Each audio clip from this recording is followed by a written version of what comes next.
بيبدأ مسلسلنا بنيان وهي في مكتب الشؤون المدنية علشان تتجوز، وبتستلم شهادة جوازها من شين وبتقول يعني الجواز المدبر ده مش وحش قوي.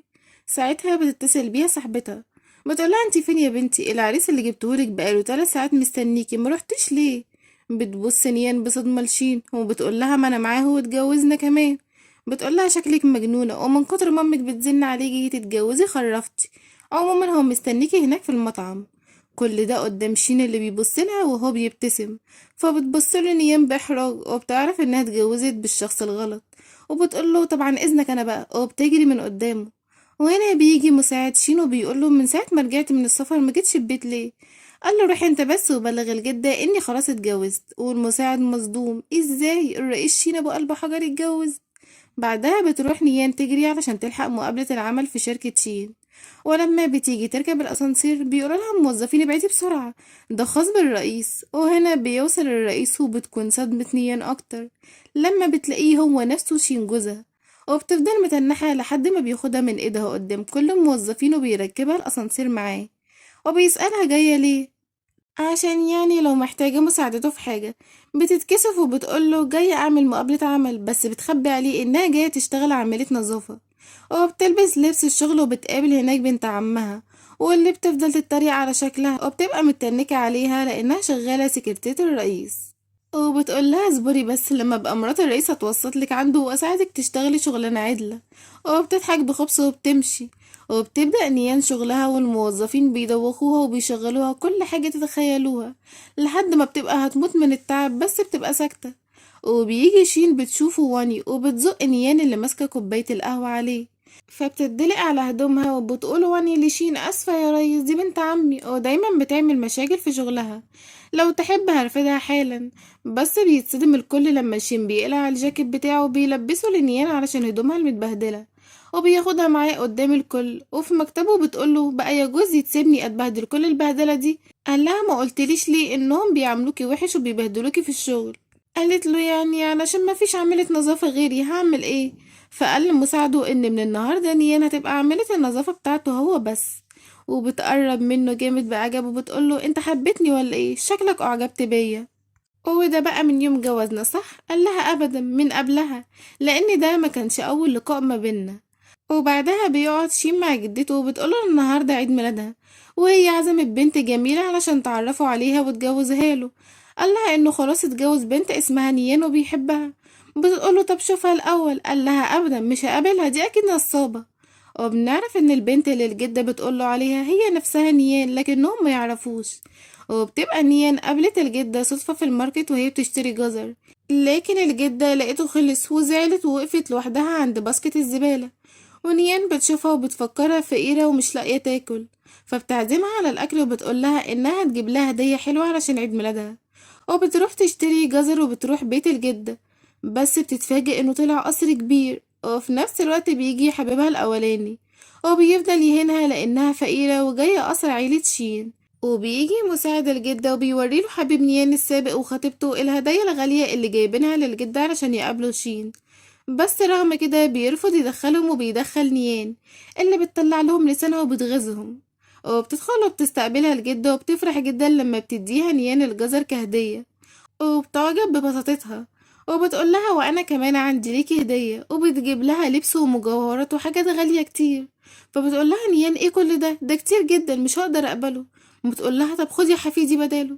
بتبص نيان جنبها وبتشوف خاتم جميل بتفكره فضة، وبتقول لها انا هاخد الخاتم ده شكله رخيص وبسيط. بتقول لها الجدة ما يغلاش عليكي يا حبيبتي.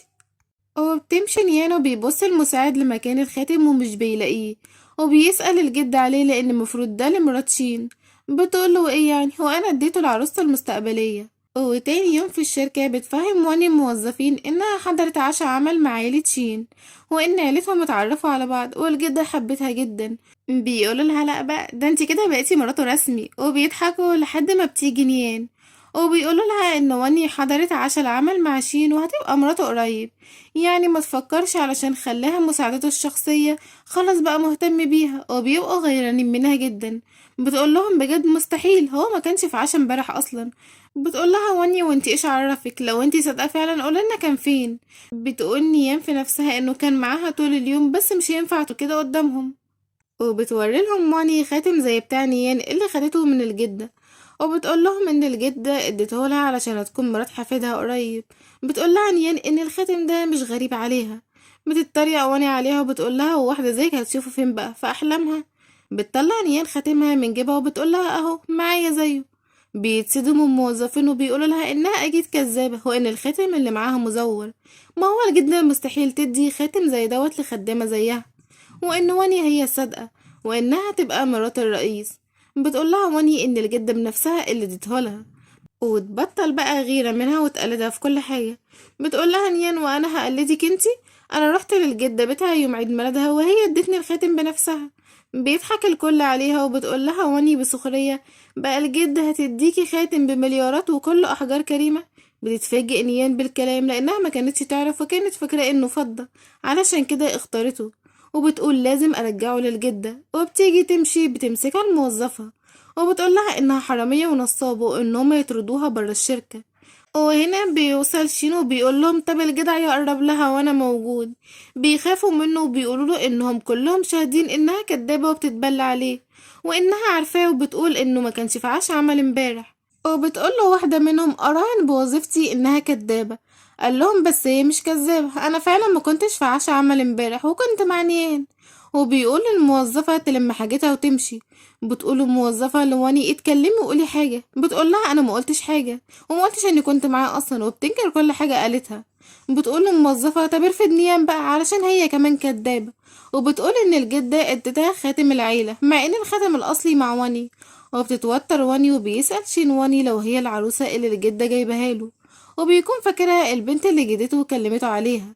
بتقول له واني ايوه انا، وبتفرح لان شين بلع الطعم. وهنا بتتكلم نيان وبتقوله ان هي كذابة لان الخاتم الاصلي معاها اهو والجد اللي اديتهولها. بتقولها واني كدابة. بتقول نيان طب مادام واثقة من نفسك قوي كده تعالي معايا للجدة ونشوف مين الصادق فينا. بتسكت واني وبتقولها انت تتحججي علشان تقابلي الجدة. وبتقول في نفسها الجدة بقالها 10 سنين ما جاتش الشركة، يعني الموضوع هيمشي ومحدش هيكشفني. بس حظها حلو وبتيجي الجدة علشان تشوف احوال الشركة. وبتقول له واني مين اداك الخاتم؟ وعلشان واني كذابة ومتعرفهاش بتفكرها ست فقيرة وبتهنها، بس بتتصدم لما شين بيناديها بجدتي. وبيعرفها على نيان وبيقول لها ان نيان هي البنت اللي حبها بجد وانه ما بيحبش واني. بتضحك عليه وبتقول له ان نيان برضو هي البنت اللي كانت عايزة اتجوزها له وانها ما تعرفش واني اصلا. بتتكسف واني من نفسها قدام الكل، وبتقول لها نيان بفرحة مش كنتي بتقولي انك تعرفي الجدة؟ فين بقى مش واضح يعني. وبتتغاظ منها واني وبتمشي وهي مكبوسة. وبترجع نيان الخاتم للجدة وبتقول لها انها ما كانتش تعرف انه غالي كده، وبترفض الجدة انها تاخده منها. وبيلبسها شين الخاتم قدام الكل وبيقول لها يلا اعزميني على الغدا زي ما وعدتيني. وبياخدها مطعم وبتقول يا حظك يا نيان ده غالي قوي. وبيبص لها شين وبيضحك وبيراقب حركاتها اللطيفة. وبتقول له بص انا مش جعانة وكل ده علشان تهرب من العزومة. قال لها بس انا جعان وبيدخلها المطعم. ولما بتشوف اسعار الاكل بتقوله اطلب انت انا ماليش نفس. وبيطلب لنفسه وبيقول لها يا خساره كنت ناوي اعزمك المره دي بس انتي مش جعانه بقى يبقى مره تانية. وفي ثانيه على ثانيه بتغير رايها وبتطلب كل الاكل اللي بتحبه ما هو لا يدفع بقى. وهو عمال يضحك على كياتتها وبيخلصوا الاكل وبيروح يدفع الفاتوره. وبتشوفها صاحبتها من الجامعة وبتفضل تتنمر عليها وتقول لها واحدة فلاحة زيك جاية مطعم زي ده ليه؟ ما انتي كنتي محظوظة زمان بس دلوقتي انا اسعد منك. وبتشاور لها على حبيبها اللي جنبها وبتقول لها ده شين صاحب مجموع شركات شين اغنى واحد في البلد ويبقى حبيبي. وبتضحك نيان وبتقول لها متأكدة ان ده الرئيس شين؟ بتقول لها بغرور طبعا، اما انتي يا عيني خطيبك سابك زمان ما بقاش عندك حد يحميكي. وهنا بيجي شينو بيقول لها ازاي تتنمري على حبيبتي، وبيضرب حبيبها وبيطيره من مكانه وبياخد نيان في حضنه. وبتقول صاحبتها الحقودة انت يا فقير انت تتجرأ وتعمل كده. وبينده حبيبها على امن الفندق وبيقول لهم الناس الفقراء دول ضربوني اطردوهم برا المطعم حالا. ما يعرفش ان ده مطعم شين اصلا. هو بيشاور لهم شين فبيضربوا الصاحبة وحبيبها. بتقول لهم ازاي تعملوا كده ده الرئيس شين صاحب المطعم ده انا هوريكوا. اتريقوا الموظفين عليها وقالوا لها انه نصاب وبياخدوه للشرطة. وبيتصور شين مع نيان وبينشر صورتهم على النت علشان الكل يعرف انها مراته. وبتنهار صاحبتها وبتفرح نيان فيها، وبتقول لها احسن تستاهلي، فاكره نفسك شاطره اهو ضحك عليكي، وإياك تكلميني كده تاني. هو بيفضل شين يبصلها بحب وبيكون فرحان بحبيبته الصغيره وهي بتاخد حقها بكل جراءه. وبيقول المساعد لشين إن جدته بتلح عليه علشان يروح يعيش معاها، بس شين بيكون في دنيا تانية خالص وهو بيبص لصورته مع نيام بحب. وبيفتكر أول مرة قابلها فيها لما كانوا أطفال، وكان بيتعرض للتنمر علشان تخين، وهي دفعت عنه من يومها وهو بيحبها. وقرر لما يكبر يتجوزها، ولما بيرجع من بره بيروح يسكن جنبها وبيرفض يسكن مع جدته. وبيعرف مساعده ويقول لموظفين الشركة يجهزوا نفسهم علشان يعرفهم بمراته. وبتاخده نيان معاها اجتماع زميلتها في الجامعة، وبتبقى كل واحدة منهم جايبة حبيبها معاها، وبتقول لها زميلتها إن حبيبها وسيم لكن حبيبها القديم هنا، وهيقدم هدية غالية لحبيبته الجديدة لأنه بقى غني جدا. فبيستأذن منها شين وبيقول لها إنه هيرجع لها تاني. وبتدخل نيان وبتشوف حبيبها القديم وصديقته قاعدين على ترابيزة فخمة لوحدهم، وهي بتقعد مع بقية زمايلها. وبتفضل خطيبة حبيبها السابق تتنمر عليهم وتتنك إنها اتعلمت برا وكل لبسها ماركة مش زيهم فقرا. بس نيان مش بتسكت وبتهزقها وبتظهرها على حقيقتها، وتقولها إن كل لبسها من الصين عادي. وبيداري حبيبها عليها وبيقول لنيان إنها مش من مستوى خطيبته، وعلشان يندمها بيجيب لخطيبته إسورة غالية جدا كهدية. وبتقول لها خطيبته سوري بقى حبيبي سابك وخطبني أنا. هو بيفضلوا يسخروا منها لحد ما بيجيلها شين، بتجري عليه وبتبصله وبتقوله كنت عارفة انك مش هتسيبني. الله طبعا انتي مراتي وحبيبتي. وبيلبسها اسورة اثرية تبع عيلة شين. بيتصدم الكل وبيقولوا انها غالية. وبيقوله حبيبها السابق انت اكيد حرامي، هي الاسورة دي ملك عيلة شين، جبتها منين؟ انا بتعاون مع شركتهم وعارف. وهنا بيجي الامن وبيندهوله بالسيد شين، فبيترعب حبيبها لما بيعرف انه الرئيس شين. وبيقول له شين انه لغى كل التعاون معاه، وبياخد نيان من ايديها زي الملكة وبيمشي. ونيان بتتنطط من الفرحة من اللي عمله عشانها. وتاني يوم بتروح نيان تتغدى مع الجدة، وبيجيلها حبيبها السابق وخطيبته، وبيقول لها انها كدابة وضحكت عليهم هي وحبيبها المزيف، وانه مش السيد شين، وانه جاله دعوة من راجل اعمال كبير يحضر حفلة. بتخاف نيال لما بتعرف ان الشخص دوت يكون اعلى من عيلة شين، فبتسكت علشان ما تعملهمش مشاكل. وبتفضل خطيبته تتنمر عليها وعلى الجدة، وبتقولها لو كنت كويسة كنت خدتك معايا الحفلة. بتقولها الجدة هبعتها لك الحفلة يا حبيبتي ما تقلقيش. بتتريق عليهم البنت وبتمشي، وبتقول الجدة لنيام ما تقلقش وتسيبها عليها. وفعلا بتروح نيان الحفلة، وبيجي شين وبيروح له حبيبها السابق، وبيقول له انه نصاب وليه عين يجي هنا وبيهجم عليه، بس شين بيضربه وبيربيه.